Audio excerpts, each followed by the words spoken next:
So we have seen in the last module that any homogeneous Poisson process can be decomposed into a multiple number of possibly non-homogeneous independent Poisson processes, either by sampling or by classification of arrivals into various states.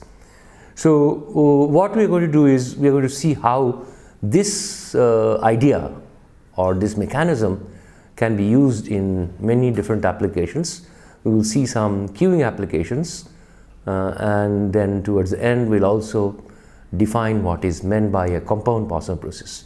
So that is going to be the thrust of this module. So we recall that concept of sampling or classification of a PP lambda. So what we have seen is how a PP lambda decomposes into two or more independent Poisson processes, possibly non-homogeneous, by either sampling of arrivals or through classification of arrivals into more than one types. So let's quickly recall the precise results.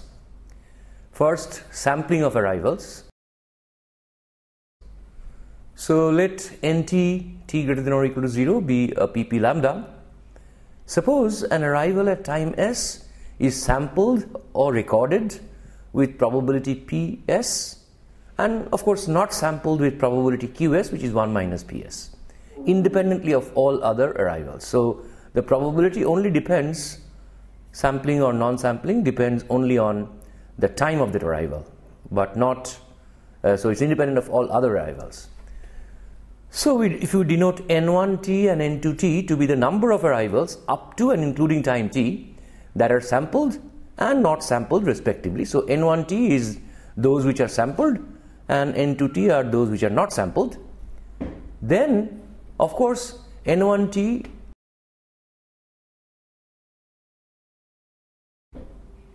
plus n2t equals nt, and if we look at the two processes, n1t process and n2t process, they are independent Poisson processes, possibly non-homogeneous, with intensity functions lambda 1t equal to lambda pt and lambda 2t equals lambda qt respectively. Of course they would be homogeneous if p and q were not functions of t.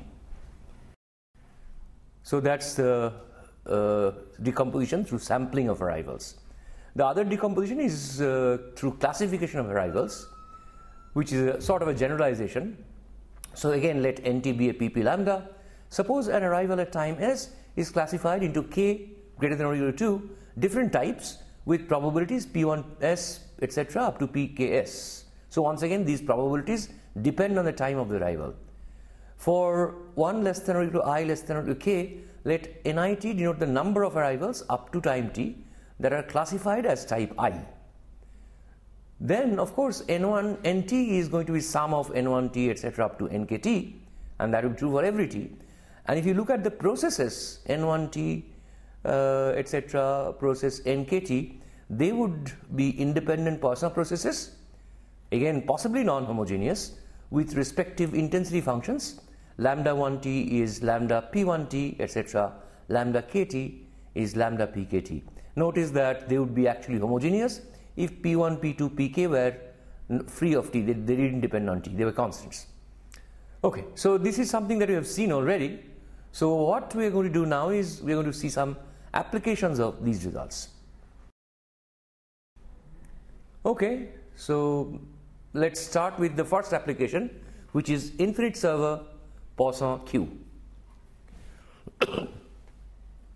So imagine that customers arrive at a service station according to a Poisson process with rate lambda. So that means that arrivals of successive customers follow the model of a homogeneous Poisson process with rate lambda. Every customer on arrival starts receiving service immediately by one of an infinite number of possible servers. So that's the model where we are assuming that there are an infinite number of possible servers. So when a customer arrives, that customer doesn't have to wait. Assume that the service times of different customers are independent with a common distribution G. let N1T, fix at T positive, let N1T be the number of customers that have left the system by time T, and N2T is the number of customers who are still receiving service at time T. That means they're in the system at time T.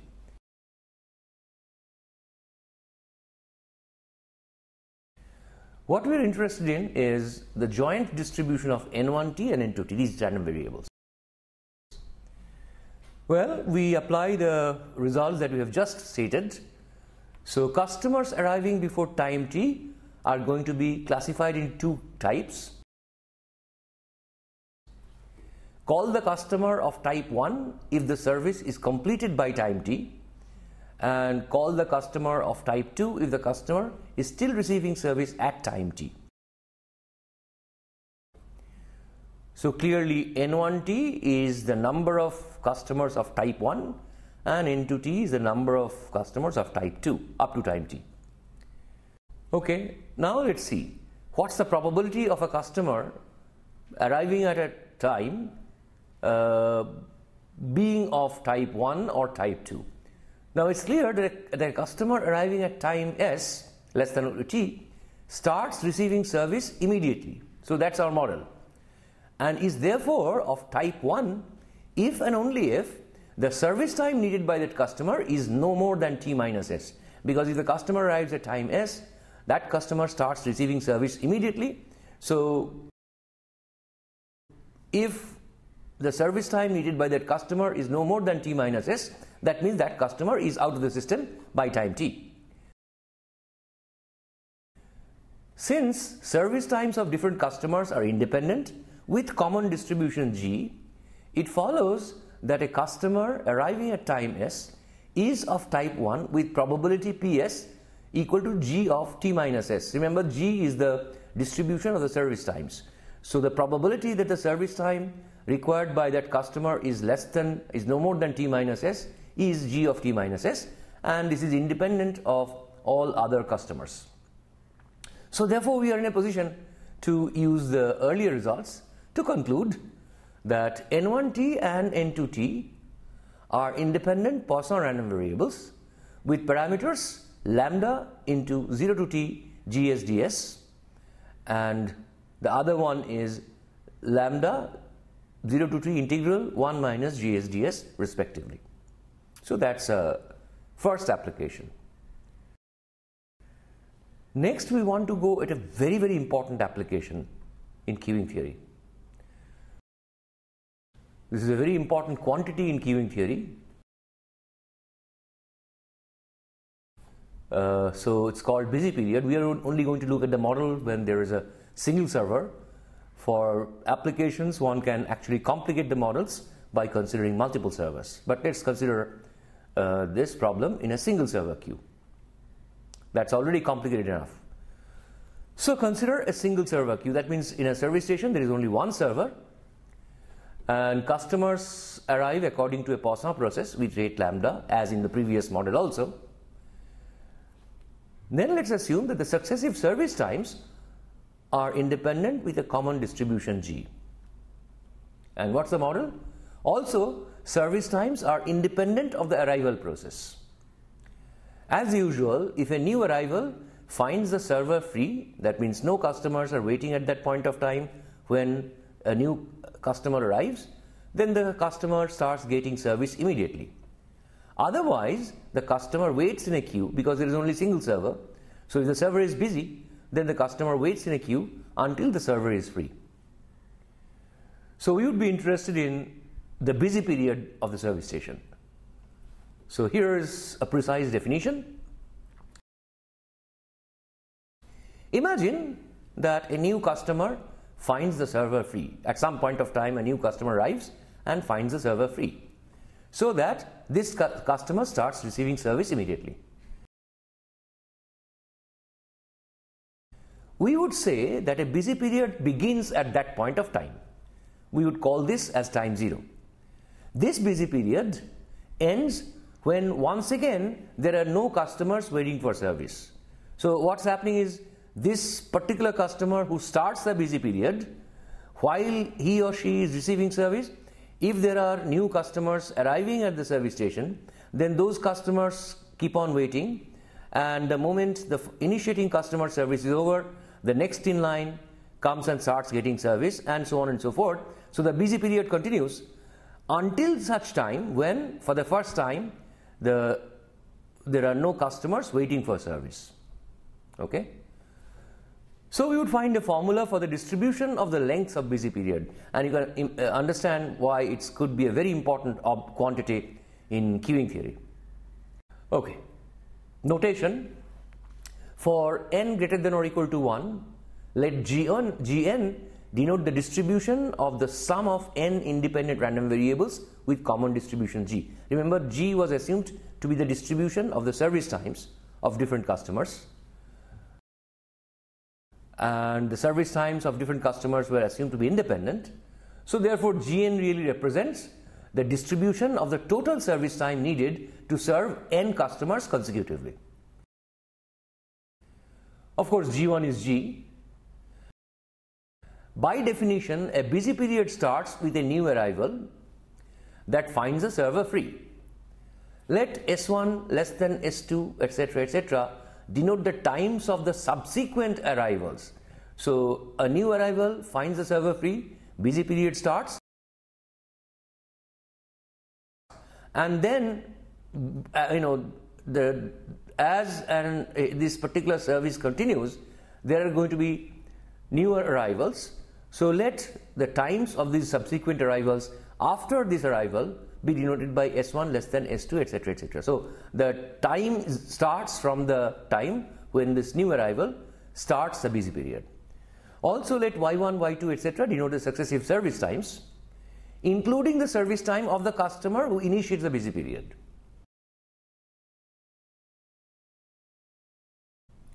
Observe, so here is something that you have to understand because this is at the core of the calculations that we are going to do. So observe that the busy period will last exactly for time t and serve n customers if and only if the following things happen. First of all, for all k less than or equal to n minus 1, Sk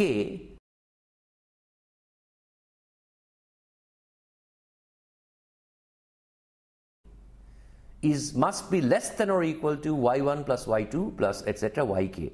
That means by the time k customers service are completed, already a new arrival has taken place, so the busy period continues beyond that.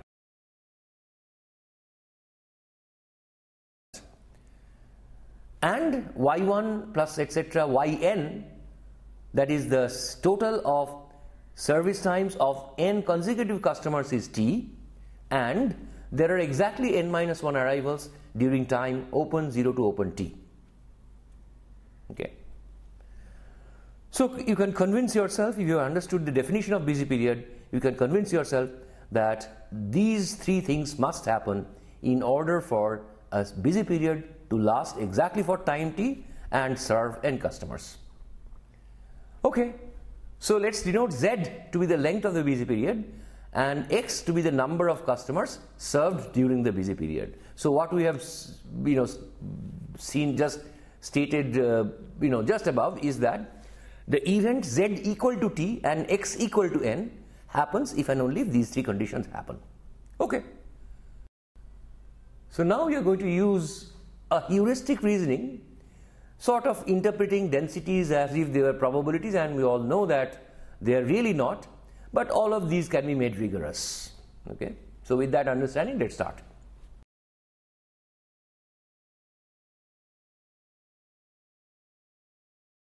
First of all, as we already said, probability that Z equal to T and X equal to N, that is service time lasts exactly, the busy period lasts exactly for time T, and during that period exactly n customers are served. That probability is the same as probability that for all k from 1 through n minus 1, Sk is less than or equal to y1 plus y2 plus yk.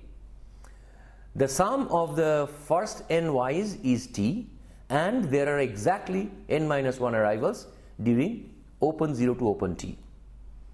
Now we are going to write it as probability of an conditional on bn times probability of bn, and let's see what are an and bn. an is the event that sk is less than or equal to y1, y2, yk for all k from 1 through n minus 1. So the first of those three events is what we call an, and bn is the remaining two events, that is y1 plus y2 plus yn is t, and exactly n minus 1 arrivals during 0 to t. So clearly the original probability is an intersection bn, and we are writing it as an given bn, probability of that times probability of bn. Now, first of all, let's try to see what is probability of bn. What is bn? Bn is y1, y2, yn is t, and exactly n minus 1 arrivals during 0 to t. So we say, this is here we are being a little bit heuristic. So probability bn equals e to the minus lambda t, lambda to the t to the power n minus 1 over n minus 1 factorial. So that is the probability that exactly n minus 1 arrivals happen during time 0 to t. And we are writing dgnt for the probability that y1 plus y2 plus yn equal to t. So technically this is not quite correct, but you may say that if you want to be technically correct, you should write it as probability that y1 plus y2 plus yn equal to t belongs to t plus dt, something like that. So all of these can be made rigorous. Okay, now to compute the conditional probability that an given bn, remember an is the event that for all k less than or equal to n minus 1, let's just go for all k less than or equal to n minus 1, sk is less than or equal to y1 plus y2 plus yk, and there are exactly so given that there are exactly n minus 1 arrivals during 0 to t and y1, y2, yn equal to t. So that's what bn is. So first of all, we use the fact that conditional on exactly n minus 1 arrivals during 0 to t, the arrival times s1 is to sn minus 1 are distributed as ordered statistics based on n minus 1 IID uniform 0 to random variable. So here we are using this very, very important result about Poisson processes. That is the joint distribution of n minus 1 arrival times, given that there are exactly n minus 1 arrivals during 0 to t. So the joint conditional distribution of that is what you are using.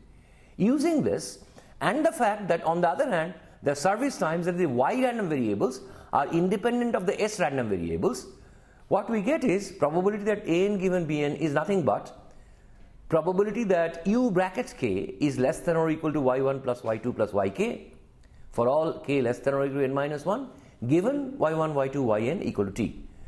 Now this is where u1, u2, un minus 1 are IID uniform 0 to random variables independent of y1, y2, yn, and this u bracket 1, u bracket n minus 1 are the corresponding order statistic. So essentially the condition that there are exactly n minus 1 arrivals during 0 to t, that condition has been used to replace the conditional distributions of s1, s2, sn minus 1 by the order statistic. The rest of it, namely the condition on y1, y2, yk, they are completely independent of that. Okay, using some probabilistic argument. So now we have to calculate this probability, which has nothing to do with the Poisson process. So we have a bunch of IID random variables y's which have a common distribution g, and then on the other hand you have an independent sequence u bracket 1, u bracket n minus 1, which are order statistic of IID uniform 0, 1. So this right hand side probability is just a probability involving these. So there is no Poisson process in picture here, and one can independently calculate this probability. It's a bit tricky, but not very complicated, so we'll skip that. So using some probabilistic arguments, which we are going to skip here, one can show that this last probability is a very simple quantity. It turns out to be 1 over n. It's not trivial, but we skip it here. It's not too difficult either. Anyway, this finally gives this result, that probability z equal to t and x equal to n. So earlier we had written this as probability of bn into probability of an given bn.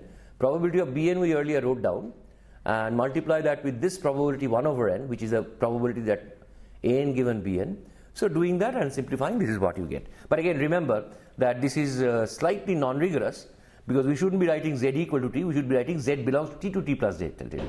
So now we go to this rigorous thing. So go from this heuristic formula to get the following proper formula, which is the probability that z less than or equal to t and x equal to n is given by integral 0 to t of this quantity. Okay, so now we can sum over n, and we get the following formula for the distribution of the length of the busy period. Remember, at the outset it looked quite a complicated object, the duration of the busy period, but it turns out that this is finally the cumulative distribution function of the length of the busy period. Of course, this would depend on, so this formula is not completely simplified, and that's clear reason is that we haven't specified what the distribution G is. So what you can do is you can take specific distributions G, specific service time distributions, and then probably hopefully you would be able to compute this more explicitly. Okay, here's an exercise. Take the common service time distribution to be exponential mu, which means I'm suggesting that take G to be exponential mu, in which case it's a standard fact that Gn would be gamma n mu, so that you know the exact density, and hopefully in that case you should be able to actually evaluate these integrals and then also evaluate the infinite sum. So try to get a simple formula for the distribution of the length of busy period. So try that as an exercise. Okay, now we go to almost the last topic that we want to cover in Poisson processes. This is an important concept, namely compound Poisson process, and let me first define and then I'll explain in what context this becomes important or useful. So first of all, let NT be a homogeneous Poisson process, as usual with rate lambda. Here's the definition: a process xt whose value xt at time t is expressible as the sum of nt many IID random variables independent of the process. That is, xt is sum 0 to capital NT, so the number of terms in the sum is random, that's a Poisson random variable. That's a number of arrivals in a Poisson process, but then that is the number of terms, and the summands are an independent IID sequence Zn, where you put Z0 to be identically 0 for the sake of completeness, and the remaining Zn's, Z1, Z2, Z3, etc., is an IID sequence independent of the Poisson process. Now, why would somebody be at all considering such an object, such a process? Well, here's a motivation. It's a very, very extremely important model. Consider insurance companies. They pay insurance against, let's say, accidents. Okay? Now, the claim sizes are variable because that depends on the nature of the accident. Some accidents may be minor, so the claim size may be small, whereas some other accidents may be major accidents where the claim sizes may be large, huge. So the claim sizes are going to be random. On the other hand, suppose accidents, the time of the accidents occur as a Poisson process with rate lambda.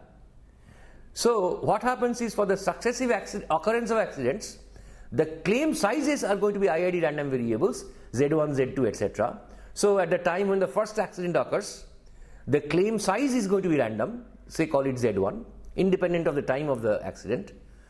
Then when the next accident happens, which is second accident, that's the second arrival of a Poisson process, but the claim size at that point of time would be another random variable, which would be independent of the time of the arrival, call it Z2, and so on and so forth. Assume, as a simplistic model, that this Z1, Z2, etc. are IID, a reasonable model, and they're independent of the arrival process, that is a Poisson process. Then what does XT represent? XT represents the total amount of claims received by the insurance company up to and including time t.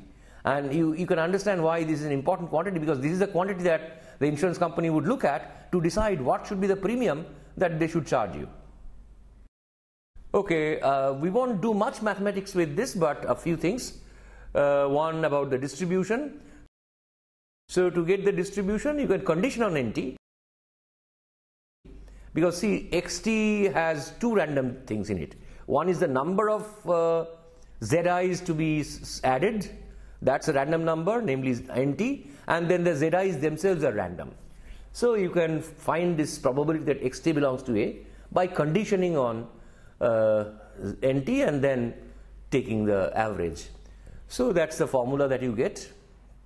So e to the minus lambda t times lambda t to the power n divided by n factorial is a probability that nt equal to n and given nt equal to n, probability that z1 plus z2 plus zn belongs to A is what we call g star na, and the notation is g star n for n greater than or equal to 1 denotes the n-fold convolution of g with itself. That's a standard terminology, meaning that g star n is the distribution of sum of n IID random variables with common distribution of g. Of course, for the sake of completeness, let's denote g star 0 to be the degenerate probability at 0, often denoted by delta 0.